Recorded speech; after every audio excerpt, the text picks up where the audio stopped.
বাংলাদেশের অন্তর্বর্তীকালীন সরকারের প্রধান ডক্টর মোহাম্মদ ইউনূসের একটি চিঠি রাজকীয় সৌদি সরকারের ক্রাউন প্রিন্স এবং প্রধানমন্ত্রী মোহাম্মদ বিন সালমানের কাছে পৌঁছে দেওয়া হয়েছে।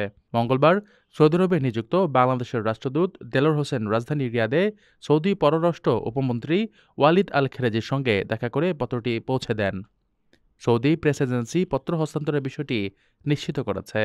সৌদি পররাষ্ট্র উপমন্ত্রীর সঙ্গে সাক্ষাৎকালে রাষ্ট্রদূত বাংলাদেশ ও সৌদি আরব এই দুই দেশের মধ্যে দ্বিপাক্ষিক সম্পর্ক এবং বিভিন্ন ক্ষেত্রে উভয় দেশের স্বার্থ সংশ্লিষ্ট বিষয় আরও উন্নত করার উপায় পর্যালোচনা করেন।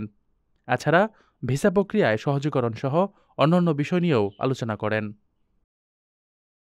আপনার স্বপ্নগুলো আকাশ ছুবে প্রবাসীর হেলিকপ্টারের মাধ্যমে। বিয়ে, জন্মদিন অথবা যে কোনো বিশেষ প্রয়োজনে হেলিকপ্টার ভাড়া করতে যোগাযোগ করুন স্ক্রিনে দেয়া নাম্বারে। প্রবাসীর হেলিকপ্টার, নিরাপদ ও সাশ্রয়ী বাহনের বিশ্বস্ত নাম।